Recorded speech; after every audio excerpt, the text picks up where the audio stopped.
I am Elizabeth Harrison. I was doing a final check of my appearance in the mirror. Today is a special day for me. My son Jason has purchased a new home, and I've been invited to the housewarming party. Beth, it's all right. Today is Jason's day, I remind myself. But I can't shake off the anxiety lingering in my heart. The phone call I received from Jason last week is bothering me. Mom, you must come to the housewarming party. I have something important to tell you. There was a hesitation in his voice at that time. I want to think it's just my imagination, but my maternal instinct tells me something is off. My husband Robert said, "I'll go ahead and help with the preparations," and left early in the morning. At 65, he's been looking a bit tired lately. But I felt grateful for his kindness in wanting to help with our son's housewarming. Before leaving the house, I take one last look in the mirror. I adjust my silvery hair and straighten the collar of my pale blue dress. This dress is from over 20 years ago when Robert and I went shopping for our wedding anniversary. Fond memories well up, making me smile involuntarily. While driving, I reflected on my son's growth. The day Jason was born, the day he took his first steps, the day he entered college. And now, he's grown into a fine adult with his own home. I feel a little sadness at how quickly time has passed. After about 30 minutes of driving, Jason's new house came into view. It's a cozy single-family home in a leafy suburb. The front yard is blooming with colorful flowers, and a sign saying, "Welcome to our new home," hangs on the front door. As I park the car and get out, I can hear lively voices from inside the house. Taking a deep breath, I ring the doorbell, and Jason's wife Carol greets me. "Oh, Beth. You've come." Carol's voice sounds somewhat cold. Usually, she would greet me more warmly. I feel a bit confused but maintain my smile. "Thank you, Carol. I'm coming in." Entering the living room, I see Robert and Jason, along with a few friends. No one turns to look at me as I enter. Robert is engrossed in conversation with a friend, and Jason is staring out the window. Jason, congratulations. It's a lovely house." Even when I call out to him, Jason only glances at me briefly before looking away again. His, "Oh, thanks," sounds distracted. The atmosphere in the room feels heavy, and I start to feel suffocated. I even have the illusion that everyone is avoiding me. In the midst of this, I suddenly hear a small voice. "Grandma." I turn to see my 8-year-old grandson Noah running towards me with a smile.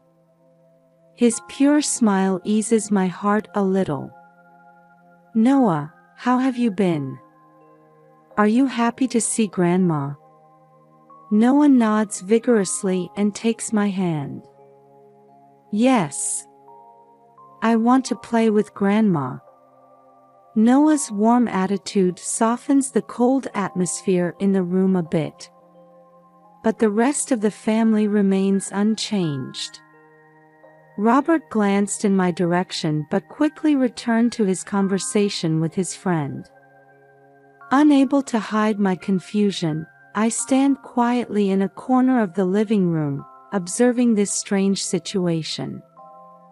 The feeling that I'm missing something important grows larger and larger in my mind. As I stand rooted in the corner of the living room, I notice Noah looking around the room restlessly beside me. I realize his small hand is tightly gripping the edge of my skirt.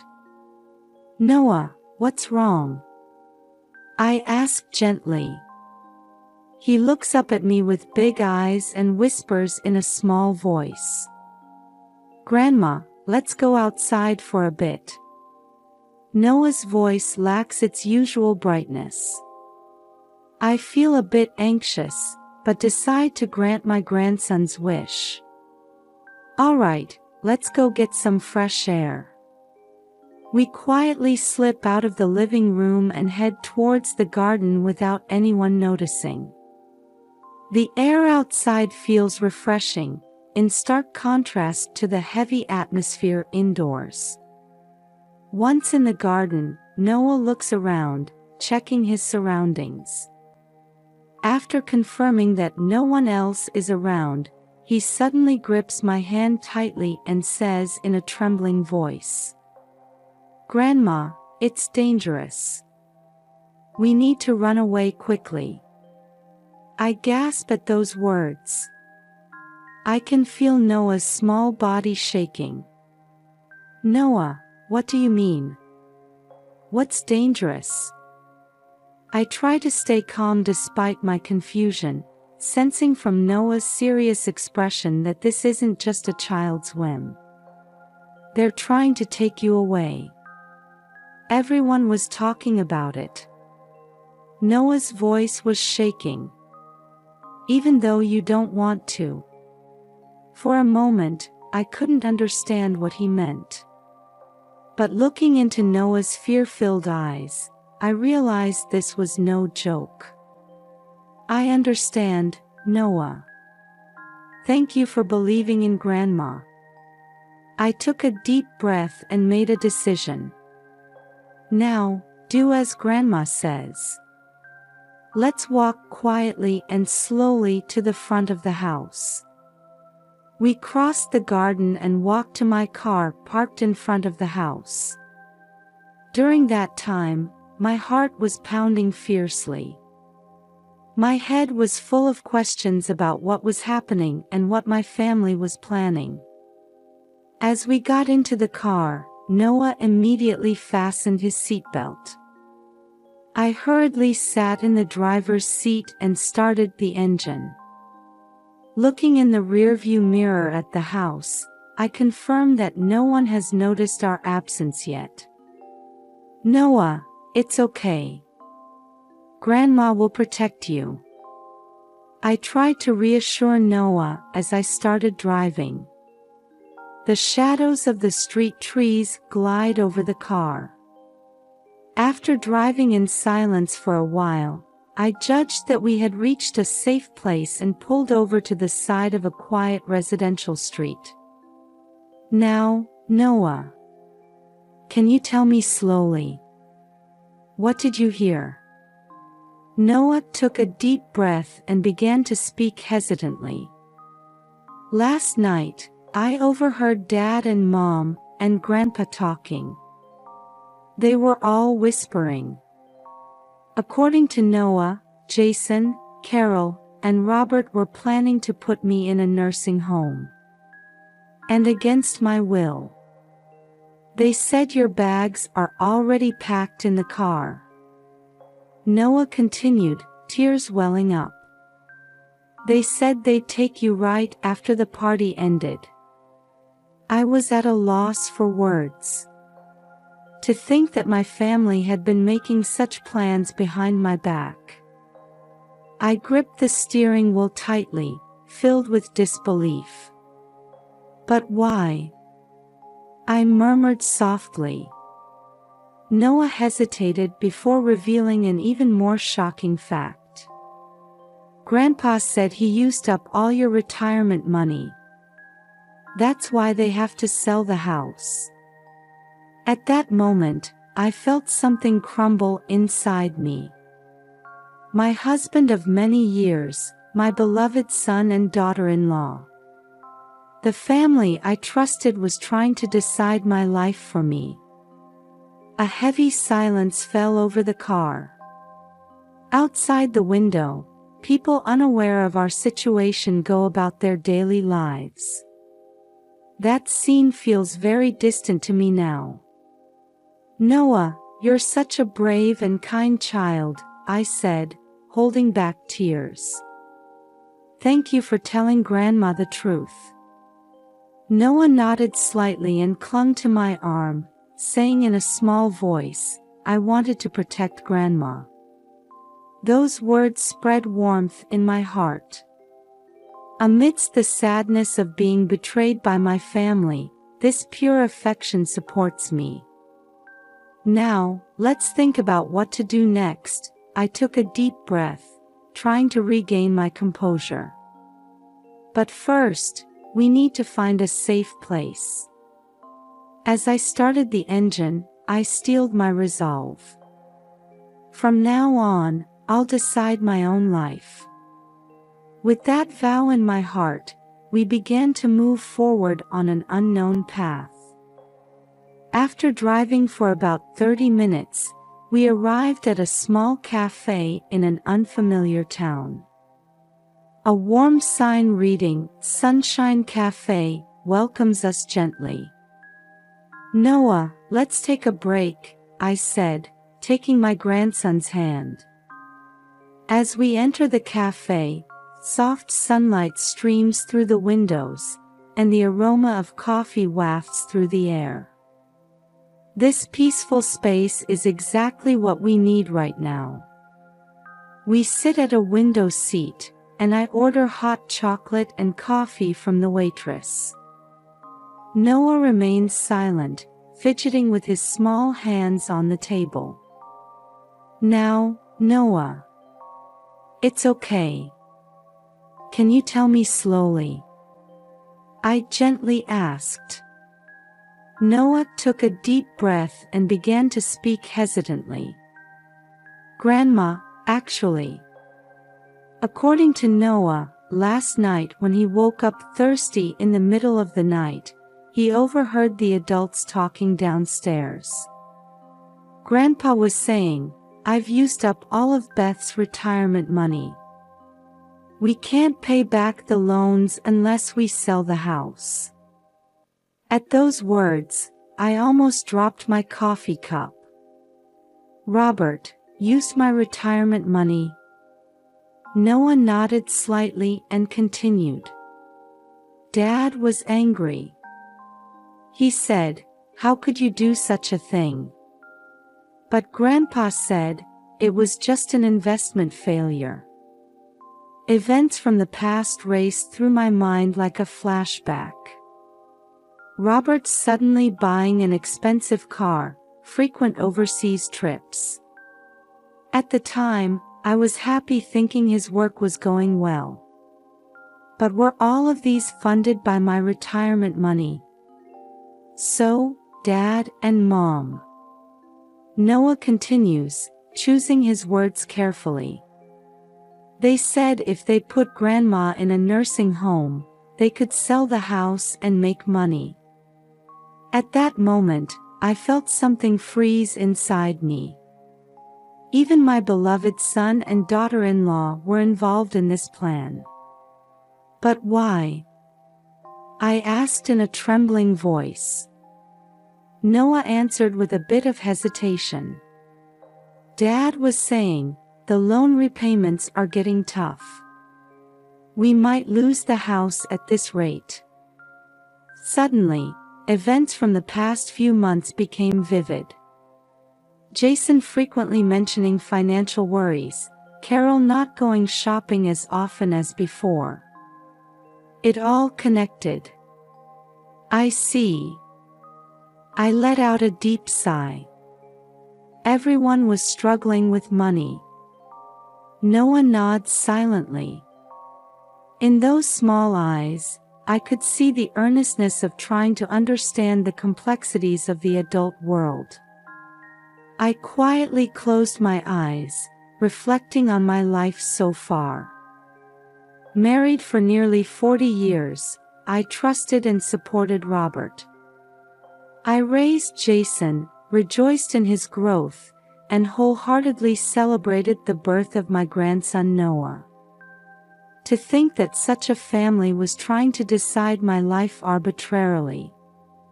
"Grandma, don't cry." Noah's small hand touches my cheek.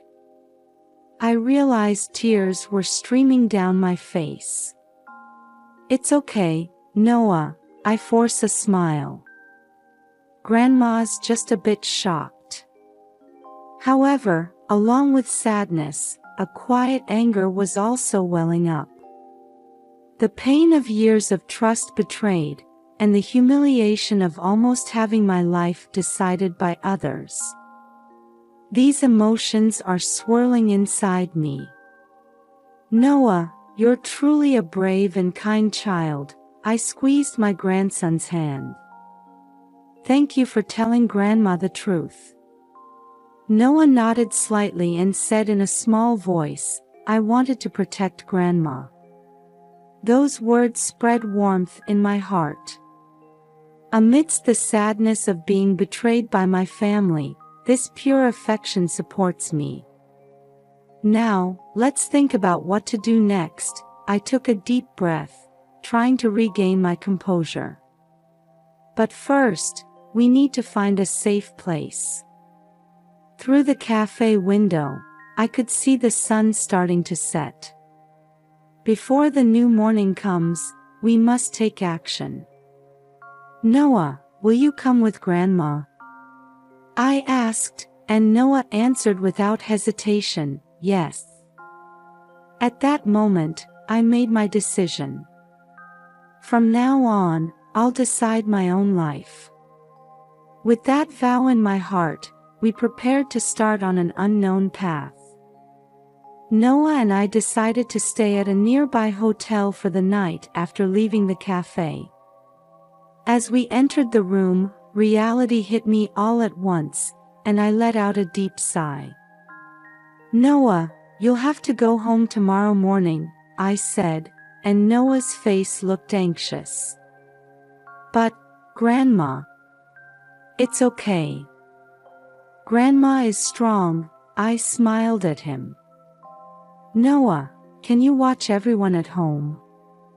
You're Grandma's important spy." Noah nodded, looking a bit relieved. The next morning, after dropping Noah off at home, I headed to a local law office. Lawyer Jane Wilson listened to my story seriously. "Beth, your rights are protected by law," Jane said. "We'll need to investigate the misuse of your retirement funds in detail." Jane's words gave me a glimmer of hope. "But the house is in Robert's name," I voiced my concern. "It could be considered joint property."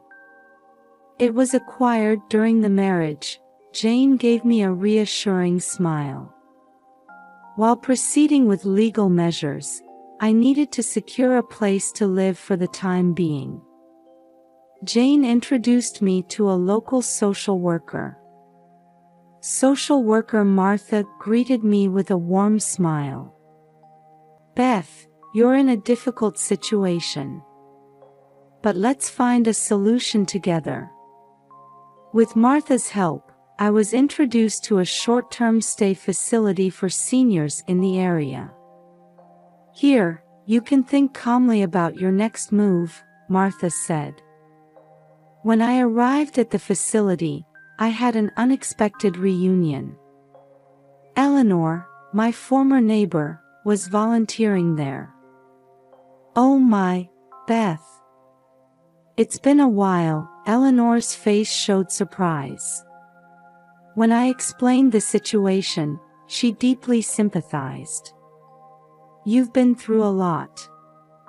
But while you're here, I'll support you." Eleanor's words warmed my heart. That night, lying on the bed in the small room, I was thinking about future plans. Suddenly, my cell phone rang. It was from Noah.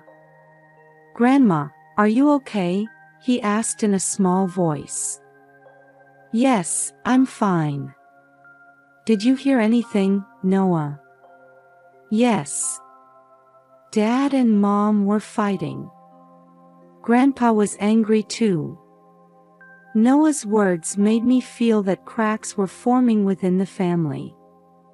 But that's not important to me right now. Noah, don't worry about Grandma. Don't trouble your parents, okay? After hanging up, I fell into deep thought. A confrontation with the family is unavoidable. But anger and resentment alone won't solve anything. I must approach this calmly and with a firm attitude. From the next day, I started to create a rhythm for my new life. In the morning, I attend a yoga class with Eleanor, and in the afternoon, I read in the facilities library. In the evening, I check progress with lawyer Jane over the phone. We've almost traced the flow of the retirement funds, Jane reported. Robert's investment failure is clear. This will be a legal issue.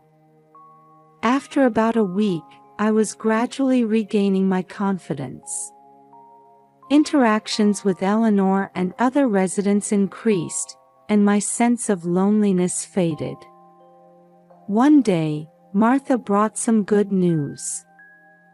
Beth, an apartment for seniors has become available. The rent is affordable too. Those words made my heart flutter greatly. This could be the first step towards a completely independent life. Thank you, Martha. I'd love to see it. The apartment was small but clean and bright. The kitchen was equipped with basic cooking utensils, and the bedroom had a view of the park. I could start a new life here, I murmured, gazing out the window. However, there's still an issue that needs to be resolved. The confrontation with my family. After consulting with Jane, we decided to set up a meeting. Beth, asserting your rights is not wrong, Jane said, placing her hand on my shoulder. It's important to calmly convey the facts, not to blame your family. I took a deep breath and slowly exhaled. I understand. When I'm ready, I'll contact my family. That night, lying on the bed in my new apartment, I quietly steeled my resolve. From now on, I'll carve out my own life. I'm prepared to rebuild my relationship with my family from scratch. Gazing at the full moon visible from the window, I whispered softly, "Well, it's the beginning of a new chapter." Just as I was getting used to life in my new apartment, I received a call from lawyer Jane. The date for the meeting with my family had been set. My heart started pounding fiercely the moment I heard the news. On the appointed day, I headed to what was once my home with Jane. Standing at the entrance, a mix of nostalgia and anxiety washed over me. Jason opened the door. His face showed fatigue and regret. "Mom," he stammered. Entering the living room, Robert and Carol were seated. And in the corner of the sofa, Noah was curled up small. As soon as he saw me, Noah rushed out and hugged me. "Grandma." His voice was mixed with relief and joy. Jane organized the situation, and the discussion began. First, Robert spoke up. "Beth, I'm truly sorry," his voice was shaking. "I failed in my investments and used up your retirement money. I tried to recover it, but I only got in deeper." Next, Jason started speaking. "Mom, we were wrong too. But we were really worried about you. We thought we couldn't take care of you properly in your old age.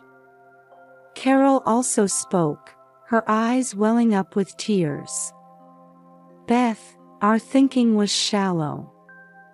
We made arbitrary decisions, ignoring your feelings.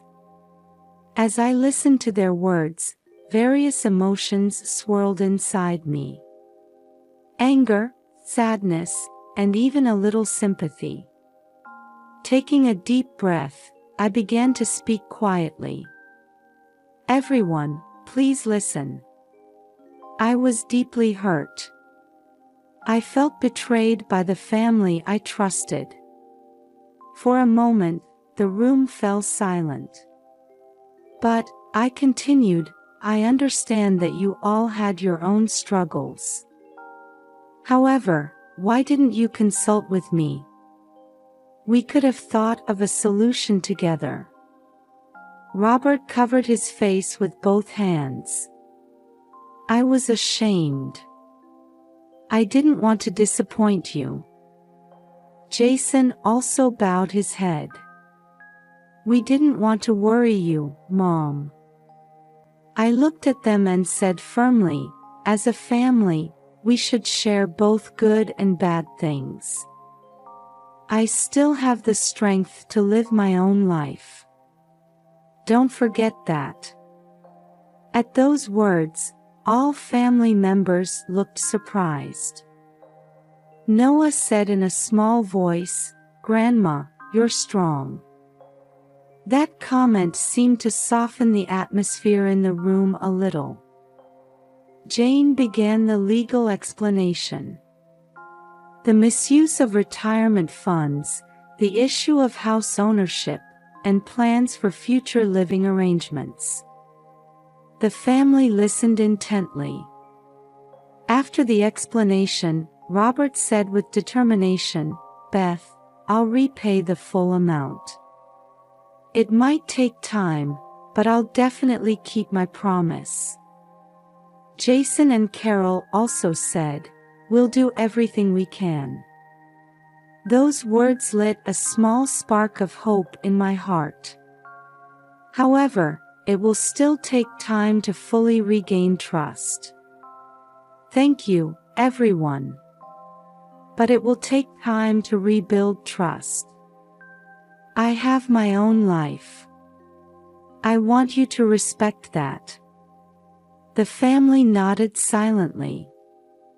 At that moment, Noah stood in the center of the room and said loudly, Everyone, let's make up.